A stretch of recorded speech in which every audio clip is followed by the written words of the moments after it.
nga gibawal nga kuhaon. Welcome back no sa atong programa ang Bombohanay sa Udto. Alas 11:31 na sa Udto sa atong panag-uban. Now maayong Udto sa atong mga kaigsonan diha sa Uptown sa may pueblo. Wala gyud puas ang ilang singgit mga kabombo. Labi na sa morning mist no diha dapita sa may pueblo ang ilang yung singgit nga we oppose Towers of Darkness. We oppose Towers of Darkness nga tukuron diha mga kabombo nga dagko kay nga mga tag-as kay nga mga kondominium nga makapangit-ngit sa pamuyo, makapabuisit sa pamuyo sa atong mga kaigsunan nga mga lumulupyo diha sa Uptown labi na diha sa morning mist mga kabombo. Ambot nga no ni nga gipamugos man gyud ni nga proyekto nga ambot po ning developer nga dapat inyo tagi klaro na kahinayak na ning mga tao diha nakakuha og mga gusto sila manginabuhi nga malinawon, gusto sila manginabuhi nga kana bitong kinabuhi bitaw nga malinawon, walay mga makatulog og sakto nga walay magkurog-kurog diha sa ilang palibot, walay saba diha sa palibot, gatiltil. Di ba makadaot sa mental health kini mga kabombo kung magpadayon ka ng proyekto diha kay lugar makadaot sa pamuyo sa atong mga kaigsunan diha sa Morning Mist Homeowners Association mga kabombo. Morning Mist Village diha sa may pueblo. Kalabot niini mga kabombo atong makauban si Sir Arthur Aranas kay dunay update karon no kay gikatakda man unta ang hearing uban ang Department of Environment and Natural Resources mga kabombo. Kay doon na untay public hearing kuno nga ipahigayon pero gipostpone. Ato ning isgutan makabumbuon sa update ani no kay nagbuto-buto atong Sibya karon diha sa may Uptown. Nakaron sa linya naa sa Zoom si Sir Arthur Aranas gikan sa Morning Mist Village Homeowners Association. Sir Arthur, maayong udto. Mayong udto Bombo Lawrence ug mayong udto sa Bombo Radio, mayong udto sa tanan na minaw ug sa tanan nga gusto mo protect sa atong environment. Mayong udto sa inyong tanan. Unsay update karon ining Pueblo de Oro Towers of Darkness, Sir Arthur?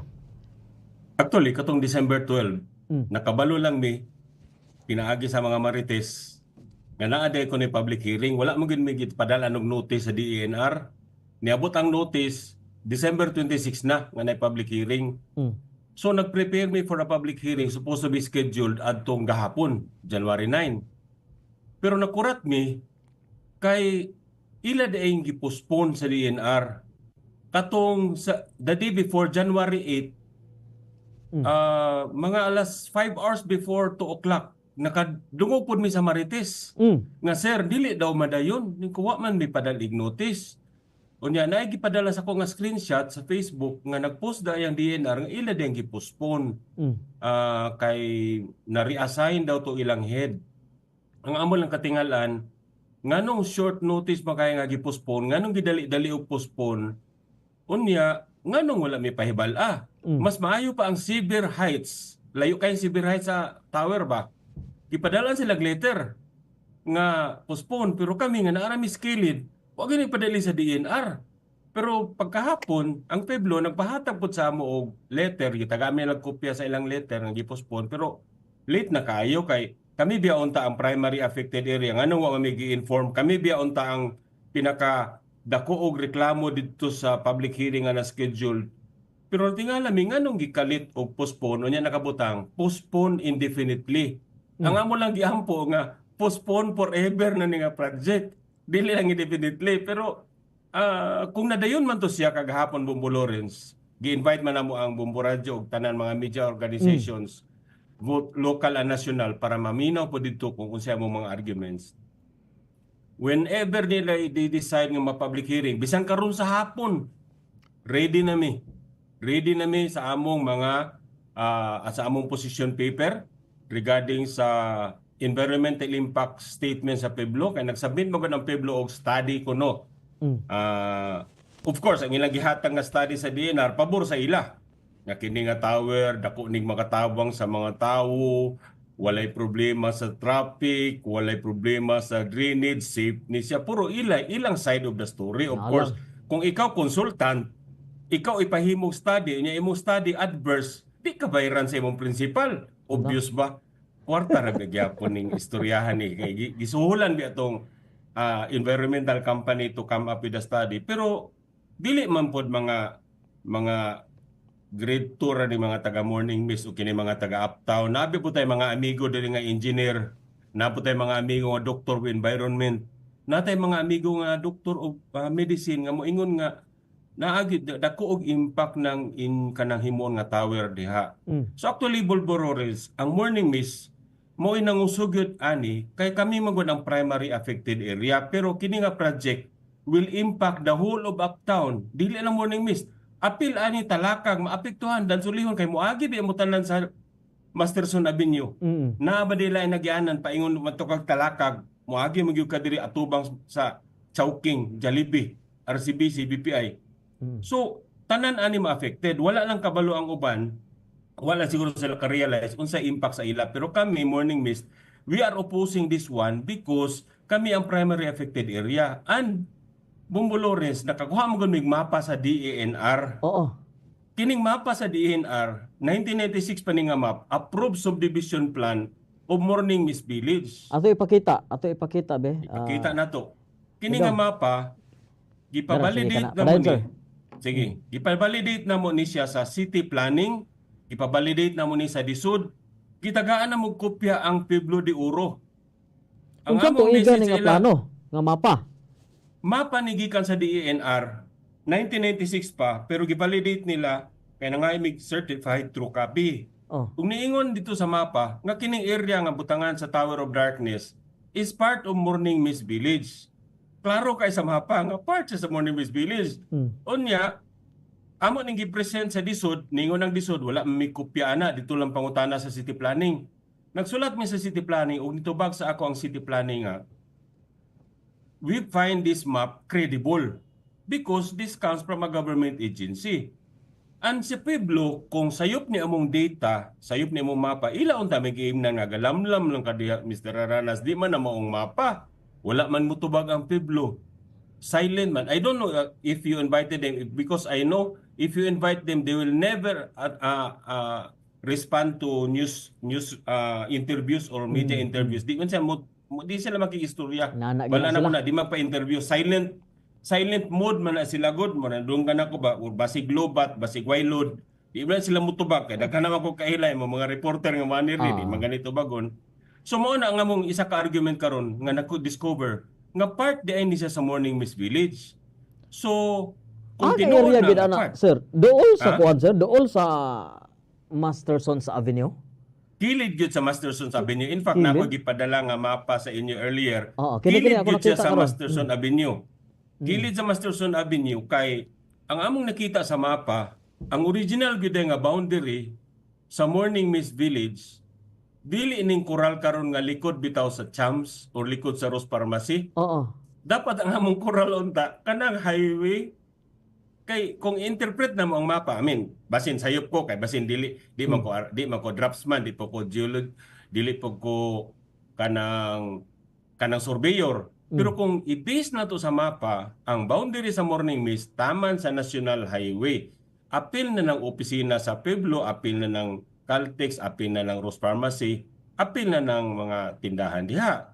So kung atong ibutang, assuming nga sakto ang mapa, kay wala pa may niingon nga sayop ang mapa, amo naman ning gipakita gani sa Pueblo, pwede man sila mo refute unta, wangan po sila mo tingog. Basig tinuod eh. Di man po mimingon nga bakak ni, kay gibayran, di naman ni para i-validate ni. Kaya daghan na ba yung gipangutanang agency? Nga Sir, sa mapa, grabe. Sir, 5 ka towers man na ining tukuro nila. 5. Unsay impact ani sa inyong kinabuhi diha mga lumulupyo? Dili ba mo makakita pa ba mong sunshine? Unsa may kuan ani? Unsa may impact ani kung tukuro nila ning 5? Ang impact ani Bombolores, grabe kayo. Number 1, for the sake of argument lang, assuming nga makalusot ang Pueblo sa ilahang project, even if daghan nag-oppose diri, in fact karon the Federation of Uptown Villages composed of 17 homeowner association nag-oppose na ani. Assuming makalusot sila because they have the money and the connections and whatever, ang Pilipinas biya ni Lawrence daghan ni milagro diri. Ay. Assume kalusot sila, ang impact ani is number one, traffic. Ang traffic karon, grabe na kaya ang traffic musaka ka sa uptown. Kanang tanga mga parents sa Xavier, kanang mga parents sa Corpus, apil na sa matanggong ilang mga anak ba, inikbiyahe Nalit diri ba? masabtani. Paita. Oh, kana tanan kanang mga tugtalakag dan sulihon, tumpagon tanan asa. Traffic. Ang ikaduha, ang impact ana sa environment. Ang kanang luti diha numubulo ni Sandabilin, among gisukod-sukod na 35 meters na nakalapad. Kung maghimo kag tower nga Mura, 26 niwang? stories. Ha? Unsa man ang kaniwa nga tower? Mura mag 35 meters? 35 meters. Amo man nagisukod sa Google, di man po na engineer gisukod naman sa Google. 35 meters sa magyud siya, di magyud mainat. O siguro kung nasayop ang Google 35.2. 35.3. So lalom siguro Pero- ilang kuan na, lalom ilang kaluton. Maunay pangutana. Kung unsa kalalo mang kalot kay wa man nila nagipakita sa ilang environmental impact study. Wa man nila gipakita unsa giporma sa building, unsa kalawom ang foundation. Kay para makita po doon ta sa among mga amigo nga engineer kung safe ba ni nga building, di ba ni matumba. Unya, assuming nga dili matumba.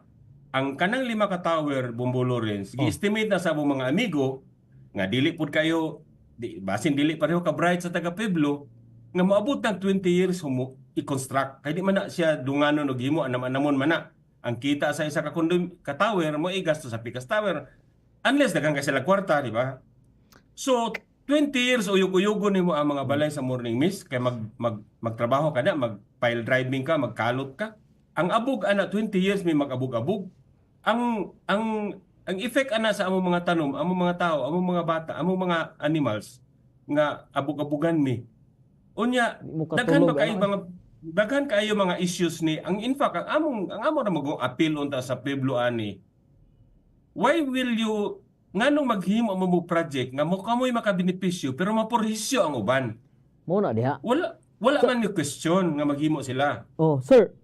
Gipahibaw ba mo ani before mo nanguhag mga balay diha sa morning mist? Gipahibalo ba mo sa developer nga dunay coming nga project so malabot ka panahon nga dunay tukuron nga 5 ka tower? Gipahibaw ba mo ani before mo nanguha og mga unit ay mga kuan diha, housing? Actually, Bulbores, gwapo imong pangutana. Kaya nga ano, sa pagpanguhan na mo diri, gignan mi nga, diri mo puyo. Ano man? Oh. Walay, ang balay diri, walay more than 9 meters. Kay naatay sa deed of restrictions nga no structure above 9 meters. Oh, wow. Unya, diri, makita nimo ang sunlight kada buntag. Mao ba ning gitawag ni nga morning mist? Dili biya kami gahatag ang nangangalan ha, ang developer ba? Ilang gingalanan og morning mist. Kung kabalo pa lang dahil sila nga ila deming salipdan diri, ina lang tagitang wag og gloomy mist or morning doom. Nganong morning mist man gyud? Kay naami dapat access sa among kadabuntag nga hayag mi diri. So wala gid mi nga nagiignan nga naday tower diri himuon 26 years after nakapalit mi diri. And when they started this project, pinasikreto ni ba? Lami Wa gid kay mi sila, kabalo lami nga- kay sila manghagad ba? Lami kay muro maay jud mo sales stock to inyohang kuan katong hagad sa inyohang nga kuha mo dire kay morning mist. Lami kayo. Oh, sa ngalan palang daan. Morning mist. Kada buntag makita nimo ang morning sun, di ba? Alagi. Pero karon ko ilamin sa Sunrise. liptan og 5 ka tower unsa may tawag namo diri ron? Gloomy mist Na. or ngit-ngit mist. So mao na among pangunta, mao na among point kay murag kung atong subayon gyud ang Murag development plan nabudol mo kini. nabudol mo ani ba? O karo sa una magod 26 years ago wala pa mo nang term nga budol. Oh, So mao siguro nga wa mi na budol 26 years ago. Ang tawag sa una nailad kay Mga dili mo puyo 2000, kay 1999 pa no, dugay na di 1996 pa ni siya nga village 1996 ang iyang original plan. Namuyo mi diri 1998 ako nagpuyo ko ni 1998 kami mga first residents diri. So ang impact ani is for the general public traffic, for the general public drainage. Gabaha na ba ning Masterson Avenue kung Na. aware ka ani? Uptown Gabaha pero ni gibaha. diri ko magulan.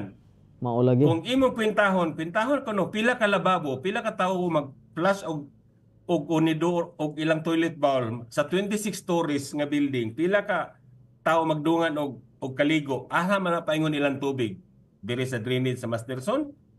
Nga di naman gani makaya kung ordinary lang nga ulan, magbaha naman gani. Dili This, man na this pwede same sa CR idiretso, kinahanglan man nag septic tank na pod. lagi nya Halot aman na na pod. ilabay eventually.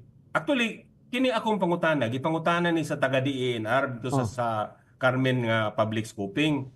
Wala sila katubag ani ba ang taga Pueblo ba? Asa man ninyo ilabay yung tubig?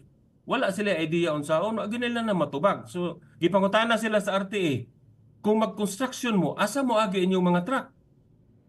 Alang-alang og ilang helicopter ilang truck.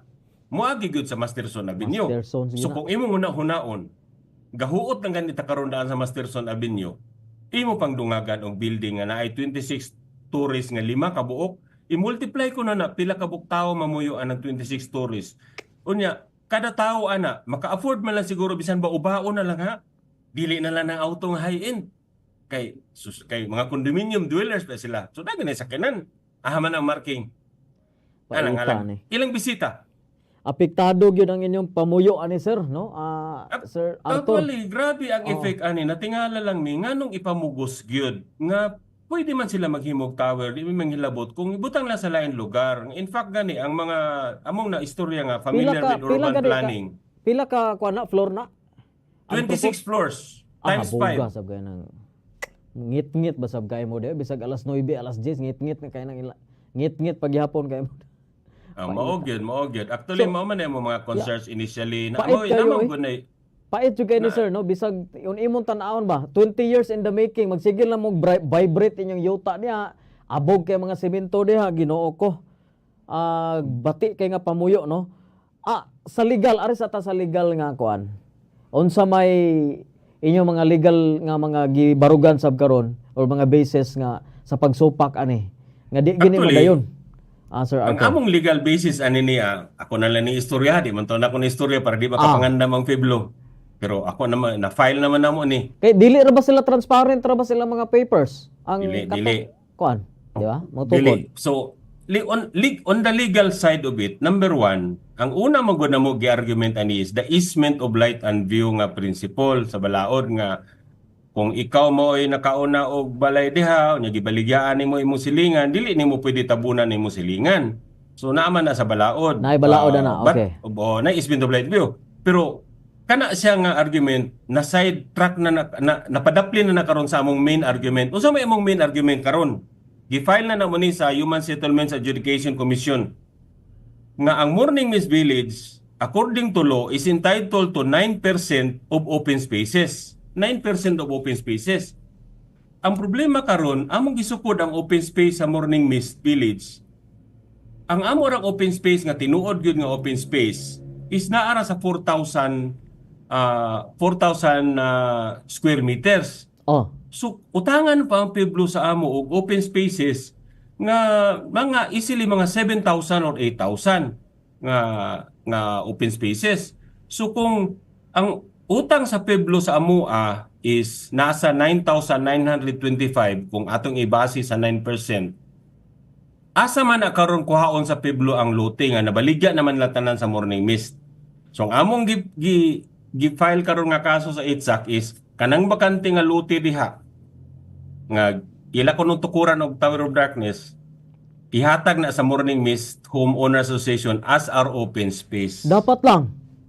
Dapat lang. Actually, balaod man na siya. Balaod Dolores, ang naghimo ana ang papa pa ni BBM. Oh.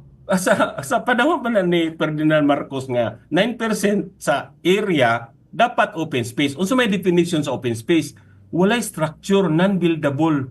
So dili siya among gisukod ni diri, gididak na mo among swimming pool og ang amo ang basketball court kay wa man daw na di man daw labot. Nakita na mo kulang man gyud. So ang among gihimo Bumbulones, nagsulat na pud mi sa Pueblo. Pueblo, sakto ba ni among giihap o sayop mi? Kay basin sayop mi, wa man ang utubag ang Pueblo. Hilom ra man sila. Silent pool hilom gina sila paghapon. pirmi. Hilom man sila. So among gi-assume, sakto mi. Pero para na lang gyud to give them the benefit of the doubt and the proper venue to explain nganong kulang nga among open space. Nag-file mi sa korte nga i-declare ni nga portion as open space of Morning Mist. Kay kulang man ang open space. Man niya kuhaon karon ang 9,000 nga utang niya sa AMUA. Nga Diha ra gyapon. almost 1 hectare na ba? Dapat diha, no, dapat diha sa kuan. So entitled mo na kay nanas balaod open space dili kay mutanaw ka sa view ano sa puro naman ni tower diri tower of darkness paita ani. So sir, ako lay apas no kay medyo apiki atong oras. Unsay purpose sa public hearing sa DNR nganong public hearing karon pa sila nakaunahuna og public hearing? Ngano man Actually, ang purpose atong public hearing is to discuss the side of Pueblo. Okay. Kung unsa ka gwapo ang ilang plano, unsa ilang explanation sa effect sa building sa amua, unsa effect sa mga tao, unsa effect sa traffic, ila tong muna sila yung mga consultants gi-hire to come up with unsa impact sa ilang project sa amua. Of course, ang impact nga ilang gisulat puro pabor sa ilaha. Pero katugan ni ilang gihimo nga impact study, daghan kay may nakita nga loopholes. Di lang ako i-detalye ang tanan kay basin makapanagang sila. Pero daghan kaayo. Isa lang akong i-detalye Momo Lawrence. According to their study, ang condition karon sa Masterson Avenue sa level of service is level E. Pasabot ana, traffic in the worst kay E na siya. Level E. Nani sa ilang dokumenta dili niya mo aron level E na. Ang ilang projection by the time mahuman ang project, level E gihapon. So, kung natuuban lang ka nga mo na mahitabo, nga nang imo mga ipamugos. Ang karong buntag Momo Lawrence, bag-o niya, init pa ni nga balita. Naigipost nga ang DNR maghimo og flyover atubang sa Stonestown Suite. Kanang duol sa DIY, duol sa RCBC. Maghimo og hindi flyover, overpass. Overpass. Ang overpass nga gihimo sa DNR na magyud ang mapa nila gipresent na DPWH nga 4 lanes lang Masterson Avenue. So, kung maingon ang Pueblo nga, ang among solusyon ani is atong himuong 6 lanes ang Masterson. Imong tangtangon na po ng overpass, kanang overpass kay 4 lanes naman ang design sa DPWH. Unsa man nimo na karon bisan pa siguro imong 10 lanes ang Masterson. Pag abot nato sa Price Hill, duha ra man ka lane. Tanggong ra gyapon tanan. Paita masayang ra gyapon ang proyekto sa gobyerno paita. Actually kining mga kahoy bitaw diri gipamutol biya ni kuan nalisuan. Gipamutol ni mga kahoy diri kay kuan kay gi-expand nila ang Masterson. DPWH. Pero ang imbudo gihapon dito sa Price Hill kay ma-2 lanes ra mo na diha pag before ka sa Makanhan overpass, flyover. So wala mi nakita ani nga kaayuhan. So dapat kuha na lang na di na lang dayon ng towers nila diya. Mangita sa laing lugar. Agree ko sa imo. Agree. Dili na diya kay pastilan. Lahi ang pasalig sa diyang nanguha mo. 1996 ka nanguha diya, sir? 95 ba nagkuha diri kay mao pay pag-abot na sa Cagayan. Nakabalhin ni 98. Sige. Sir, ato ning paluapon gyapon nato no, di nato ni lungan kini nga kuan hangtod nga di gid kay ang singgit gid ninyo nga supakon jud kining Towers of Darkness diya sa Pueblo de Oro. Di nato lungan ni Sir Arthur no. Hangtod nga Salamat kayo. Sir Arthur, salamat kay Sir Arthur og maayong udto. Maayong udto po sa tanan og salamat sa Bombo Radio for helping us escalate our cause. Yes. Daghang salamat. Sir Arthur, mga kabombo mobalik ta karon taud-taud o man lamang ani standby. Karong panahon na halos dili na maka-identify kung ang mga nabasa mo sa social media site tinuod o fake news. Ani ang pipila lamang sa mga pamaagi pagsuta kung fake o dili ang usa ka balita. Una, sutaa ang gigikan sa balita. Ikaduha, sutaa kung kinsa ang author kung gani credible ba or dili. I-check sa ubang sources ang mga maong balita. I-check ang mga facts sa balita. Sutaa ang mga comments niini ug sutaa usab kung kini-joke lamang sa nagpakuyanap. Ang pakikinapis sa inyong mga teenagers ng mga anak, bilinhon samtang sila mutabok sa kalibutan sa pangidaran. Musakit ang mga ginikanan sa ka-high-tech sa panahon karon atong imbentinar ang atong pagkikomunikar kanila. Sumala sa health experts sa World Health Organization. Huwag hapoy makapildi sa pisikal nga pagkikinabi sa mga anak matag adlaw. Isip ginikanan, kitahasan ka sa balaod nga atimanon ng inyong anak aron dili kini magkahatag kahasol sa gobyerno. Be a smart parent aron smart usab ang inyong anak. Bisan ang mga mananap sa Morning Mist Village Homeowners Association na inagdako kanila nga pagsupak ani. No kay 1996 pa nanguha sila og mga mapuy-an diya sa maong village. Ang pasalig sa developer nindot kay ni Morning Mist nindot kayo. Nakaroon naman dahil sila proyekto makabumbo nga magtukod og taas kay 26 story nga tower. Unya unsa may mahitabo in taon ana magtukod mo ana nga tower diha, looy kay itong mga namuyo diha. Di na sila kakita sa adlaw, dili na morning ang ilang masinatian. Di na sila kakita sa sunshine. Dili na sila makasinati og sunshine vitamins kada morning. Morning mist pa naman ngalan sa ilang village. So dapat unta ang developer wala ta mo na makak sa una. Nga naabe to kuron diri nga tower sa kuha mo balay ana ba lami sa kay mo mga nulti gud nga nindot kay ni diri nya karon naaman na sila to kuron day makabombo mo ni gisupak gini karon sa atong mga katawhan diya sa Morning Mist Village ug katungod nila ni nga supakon kay entitled sila og open space kay naa nas balaod sao na lang mga kabombo niya 20 years in the making kuno kay uno man ni lima man ni kabuk tower 5 ka tower 20 years in the making. Na lisod man kay makabombo makatulog ka sila ana nga sige lag vibrate ang yuta nga brrr, sige vibrate pastilan. Dili ni masilbi ni no dili ni masilbi ni mao gay nanguha sila balay diha sa uptown kay gusto sila manginabuhi nga malinawon makatulog magabi tukuran naman no sila tower nga habog kay magtaas kay nga tower niwang pagyod. Nya siyempre kay taas kaayo na nya niwang lalom kay na og kaluton kay ang foundation kinahanglan solid ang foundation ana sige lagi na sila kalot diha para lalom jud kayo. Na unsaon man na ka lisod kay ilang kinabuhi diha makabombo lisod kay ilang pamuyo. Buisit kana silang pamuyo diha. Kani pong ubang mga developer, hoy ilain ninyo ng kamo bang mga developer ba? Ilain ninyo ng mga high tower nga mga condominium. Ilain ninyo ng mga subdivision, dili nyo ipag-usa. Kay magreklamo man sa lang nasa ubos nga, laib sab kaayo makabombo daw big mulinog. Di ba? Nabi ang mga phobia na makabombo ubang mga tao nga si bakog matumba pa lang ni. Hoy, kamong mga developer, ilain na inyo ang mga condominium, ilain ng mga naayang mga balay nga pang yuta. Oy, ayaw ninyo ipang usa kay perwisyo na sa kinabuhi sa atong mga kaigsonan nga nanguhag balay kay nagtuo sila nga morning mist ang ilahang masinatian. Nagtuo sila nga makasinati sila og sunshine vitamins kada buntag. Sao pa ka sunshine ana nga habog kayo ang building nga tukuron. Nya naapagigunitan sila nga supak kini sa balaod mo na nga padayon lang mo diha ato makaigsonan diha sa Morning Mist Village. Padayon lang mo sa inyong kausa diha kay ang Pueblo de Oro pod ang association pod no sa 17 ka mga homeowners association diha sa Pueblo. Supak gyapon ani nagkahiusa sila naa silang Sir Astrid Bana diha. Maing udto ka diha kang Sir Astrid Bana. So supak sab sila ani makabumbo kay unsa may tabo ani traffic kay napagyon ng campus of the future diha sa Sibier. Nga tukuron gyapon diha na ambot na lang. Mubalik ta karon taon-taon dumanamang sa Bombo Network News.